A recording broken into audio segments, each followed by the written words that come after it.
یہ بتائیے کہ بطور وزیر اعظم آپ کس ہیڈ آف دا اسٹیٹ سے ملے اور آپ نے محسوس کیا کہ یہ سب سے انٹرسٹنگ پرسنالٹی ہے اور میں اسے یاد رکھوں گا؟ دیکھیے انٹرسٹنگ تو کئی تھے، لیکن مجھے جو اردوغان ترکی کے اور یہ مہاتر ملیشیا کے، یہ بڑے دونوں اسٹیٹس مین ہیں، یعنی انہوں نے اپنے معاشروں کو بدل دیا، دونوں نے، ملیشیا کو مہاتر نے بدلا اور ترکی کو اردوغان نے بدلا۔ تو جو اپنے معاشرے کو بدل دے، اپنے لوگوں کو غربت سے نکال دے، اسٹینڈرڈ آف لیونگ اوپر لے جائے، تو سعودیہ کو ایم بی ایس سے زیادہ کس اور ایم بی ایس اب بڑا زبردست کام کر رہا ہے ایم بی ایس، لیکن اب جو جس طرف نکل گیا ہے ہمیں بڑی امیدیں ہیں ایم بی ایس سے۔ وائی ناٹ، وہ تو ایک بہت بڑے بلاک کا ایک ایسا کام جو میں سمجھتا ہوں بڑے بڑے کا، یہ بھی عطا ہے۔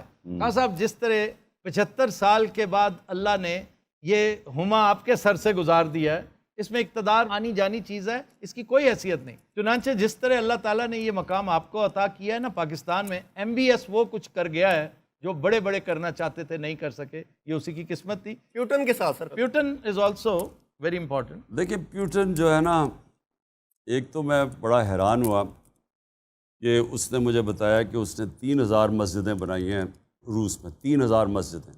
پھر میں حیران ہوا کہ اس کی بیوی مسلمان ہے، ہمیں نہیں پتا تھا یہ چیزوں کا۔ میں نے تو اپنے ملک کی بات کرنی تھی، اور ہمارے ملک کے لیے وہ تیار تھا ہمیں سستا تیل دینے کے لیے، کیونکہ یہاں تیل کی قیمتیں اوپر، اصل مہنگائی تو اس لیے تھی تیل کی قیمتیں اوپر چلی گئی، جی جی، تو وہ تیار ہو گیا تھا ہمیں سستا تیل دینے کا۔ لیکن بہرحال ہماری بدقسمتی۔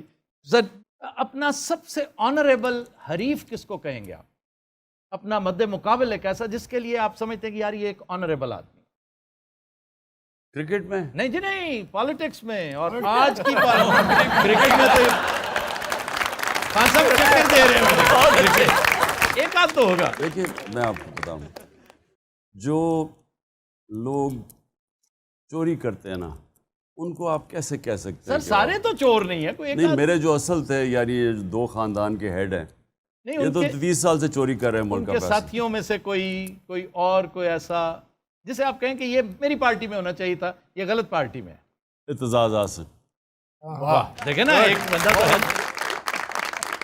واٹ اباؤٹ لطیف کھوسا؟ ہاں، لطیف کھوسا، میں پہلے تو لطیف کھوسا کو میں سمجھتا یہ زرداری کے پیچھے کیسے لگ گیا، لیکن اب جو اس کی سٹیٹمنٹس ہیں، جس طرح وہ کھڑا ہوا آئین کے ساتھ، میں بالکل لطیف کو بھی ہم اپنی پارٹی میں لے سکتے ہیں۔ دیکھا نا، اصل بات یہ ہے کہ جس کو کہتے ہیں کہ اللہ تعالیٰ، جو میرا پہلا کوسچن تھا، اللہ تعالیٰ کے خزانے بھرے ہوئے ہیں اور ان میں سب سے قیمتی جوہر ہدایت ہے، اور ہدایت کسی بھی وقت کو عطا کی، جیسے آپ کو عطا کی، اسی طرح اعتزاز کو دیکھیں۔ اور میں کہتا ہوں میں اعتزاز کی اتنی قدر کرنے لگا ہوں، اب میں نے کسی بھی دن جانا ہے، حالانکہ وہ ابا کا بڑا چاہنے والا، پیار کرنے والا ہے، میں نے جا کے اس کی دست بوسی کرنی ہے، میں تمہارا ہاتھ چومنے آیا ہوں کہ تم نے اس ٹائم پہ ایک بہت بڑی سپورٹ دی ہے، and it means a lot to us. اچھا جی، ایک اور صاحب اس وقت کے نہ صرف اینی شاہد بلکہ وکٹم موجود ہے ہمارے ساتھ۔ جی سر، جب اس دن حملہ کیا پولیس، ہم تو انہیں حملہ آوری کہہ سکتے ہیں، تو میری خود کی یہ فنگرز ٹوٹی ہیں، اس دن ڈنڈے مارے ہیں، ایک بندے کو 20 پولیس والے مارے تھے،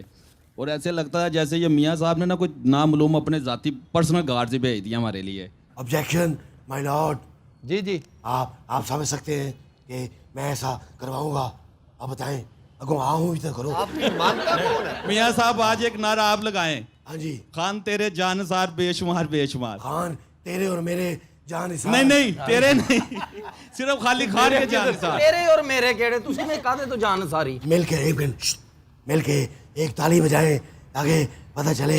کیوں بجائیں تالی؟ دیکھنا چاہ رہے آپ ہیں بات ایسی کریں وہ 100 دفعہ بجائیں گے۔ جب آئے گا عمران سب کی جان بنے گا نیا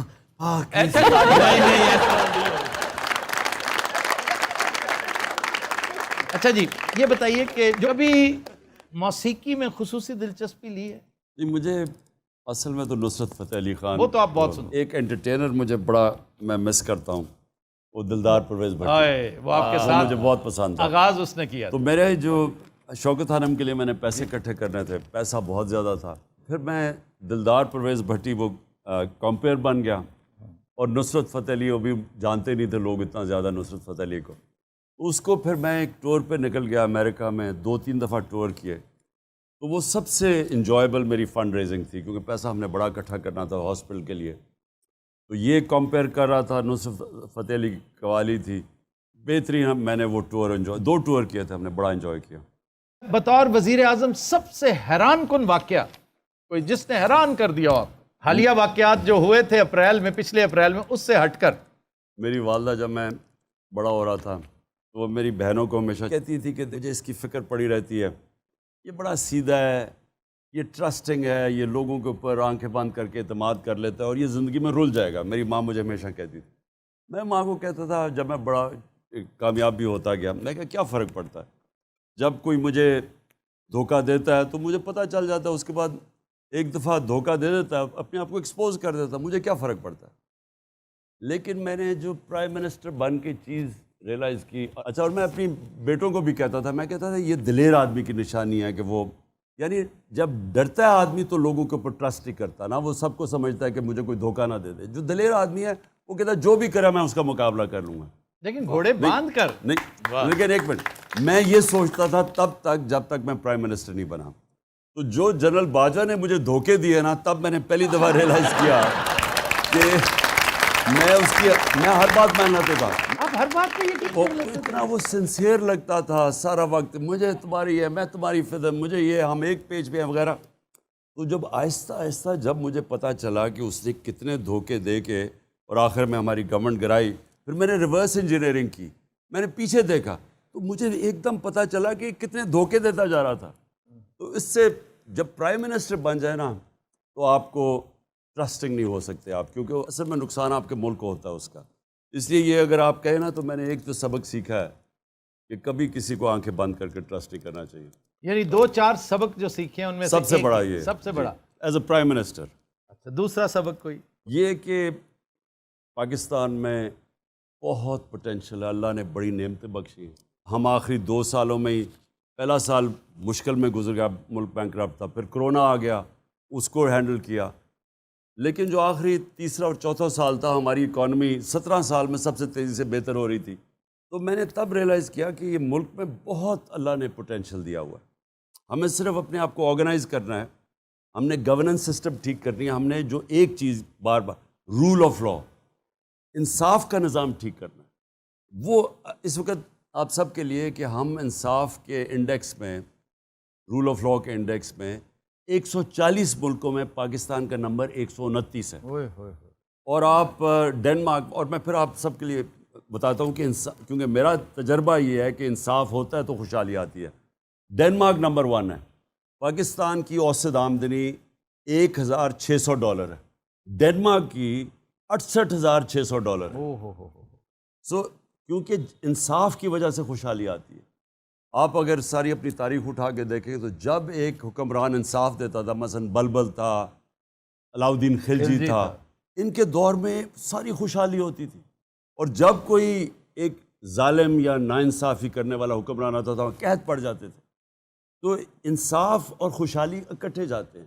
آج جتنے آپ کے مغرب میں ملک ہیں، آپ اسکینڈینیویا میں چلے جائیں، سوئٹزرلینڈ چلے جائیں، کیونکہ وہاں انصاف کے انڈیکس میں وہ بہت آگے ہیں، 5-6، وہاں خوشحالی ہے. ہمارے لوگ بیچارے ویزے لے کے پیسے خرچ کر کے وہاں جاتے ہیں، اور پیسے نہیں بانٹ رہا کوئی، وہاں اس لیے جاتے ہیں کیونکہ لیول پلینگ فیلڈ ہے، انصاف لوگوں کو آزاد کرتا ہے، وہاں خوشحالی ہے، وہاں محنت کرتا ہے، پھل ملتا ہے. جی. یہاں الٹا سسٹم جو ہے نا، یہ ہمارا سب سے بڑا پرابلم یہ ہے کہ ہم اگر اس کو ٹھیک کر لیں، رول آف لا لے آئیں، جو میری کوشش ہے ساری جو رہی ہے، کامیاب نہیں ہوا کیونکہ وہ اتنی طاقت نہیں تھی. رول آف لا اسٹیبلش کرنے کے لیے آپ کو طاقت چاہیے، وہ تھی نہیں اس وقت. طاقت باجوہ کے پاس تھی، ذمہ داری میرے پاس تھی، تو وہ اس کا انٹرسٹ ہی نہیں تھا رول آف لا لانے. صاحب یہ ایک چھوٹی سی قطع کلامی کی معذرت خواہ ہوں میں، یہ ان کرچز کے بغیر نہیں آنا چاہیے تھا آپ کو اقتدار میں؟ آپ نے باجوہ کو کیوں شامل رکھا؟ ہمیں کرچز، مسئلہ کیا تھا؟ کولیشن گورنمنٹ آ گئی، کولیشن گورنمنٹ کمزور تھی اس وقت. میں جس طرح آپ کو کہا، میں سمجھا کہ باجوہ سے سنسیئر آدمی کوئی نہیں ہے، میں تو اسے پوری طرح ٹرسٹ کرتا تھا. میں نے ریئلائز ہی نہیں کیا کہ اس کے اور میرے مقاصد بہت فرق تھے. میں یہ سمجھا کہ یہ جو 2 خاندان 30 سال سے چوری کر رہے ہیں اور چوری کر کے پیسہ باہر لے کے جا رہے ہیں، تو یہ بھی ان کو اتنا برا سمجھتا ہوں کہ جو میں سمجھتا ہوں کہ جب تک یہ ہیں، اگر احتساب نہیں ہوتا تو یہاں تو ملک میں یہ جنگل کا قانون ہے، طاقتور کے لیے دوسرے کے لیے. تو میں یہ سمجھتا رہا کہ وہ بھی میری طرح سوچ رہا ہے، لیکن مجھے بعد میں پتہ چلا وہ تو ان کے ساتھ ملا ہوا تھا, وہی لے کے آئے شہباز شریف کو, وہ اس کو چوری کو برا سمجھتا ہی نہیں تھا. اچھا جی, آج کی جو اس محفل پہ کمنٹ کو کرنا چاہے, ڈاکٹر نعمان کی طرف مائک بھیجیے. Thank you so much for inviting first. بہت اچھا شو چل رہا ہے الحمدللہ, اور میں یہ سارے جو جانسار بیٹھے ہیں ان کے لیے کلیپنگ کرنا چاہوں گا, اور چاہوں گا کہ ونڈرفل ورک, اور جو بھی آپ لوگوں نے خان صاحب کے لیے کیا, اللہ آپ کو اس کی جزا دے گا انشاءاللہ. اللہ دنیا میں بھی اس کا اجر دے گا اور آخرت میں بھی, کیونکہ سپورٹ سب نے کی ہے, ہر طرح سے لوگ زخمی بھی ہوئے ہیں, بہت سے لوگ فائنینشلی گھائل ہیں, یس if you know what I mean. جی سر. لیکن باقاعدہ مار کھانا, بےعزتی, گالی کھانا مار کھانے سے زیادہ خوفناک ہے. یہ گالیاں کھاتے رہے, جی سر. ننگی گالیاں منہ پہ کسی کو دے رہا ہو کوئی بندہ, تو پھر بندہ سوچتا ہے کہ اللہ تیری خاطر میں اس سے بھی بڑھ کر قربانی دینے کو تیار ہوں, یہ تو چیز ہی کوئی نہیں. اس وقت پھر جذبہ جس مقام پہ ہوتا ہے آپ اس کو زیر کر ہی نہیں سکتے. میں نے خان صاحب کا وہ دور بھی دیکھا ہوا ہے جب چراغ یا دیا جو ہے نا ان کا نشان ہوتا تھا. میں نے پنجاب یونیورسٹی میں اس سے برے حالات خان صاحب کے ساتھ ہوتے دیکھے ہیں. جی جی. میں خود پی ایچ ڈی ڈاکٹر ہوں, اور میں ان سے انسپریشن لیتا ہوں کہ ایک بندہ جو کہ 22-23 سال کنٹینیوسلی اسٹرگل کر رہا ہے, اور اسٹرگل کرنے کے بعد ایٹ دا اینڈ ہی اچیوڈ. جس دن انہوں نے پی ایم کا حلف اٹھایا تھا, شاید ان سے زیادہ میں خود خوش تھا کہ دیکھیں اس بندے ہی میڈ اٹ. اچھا, میرا خیال یہ ہے ڈاکٹر صاحب, میں اپنی رائے ایک رکھتا ہوں, میرا خیال ہے کہ وہ اچیومنٹ کا دن وہ نہیں تھا جس دن انہوں نے حلف اٹھایا, اچیومنٹ کا دن وہ تھا جس دن یہ ڈائری اٹھا کے باہر نکلے. یہ میں اس عمران خان کا عاشق ہوں, میں اس کی قدر کرتا ہوں اور دل و جان سے کرتا ہوں, اور آخری وقت تک کرتا رہوں گا, پرائم منسٹر اور نو پرائم منسٹر.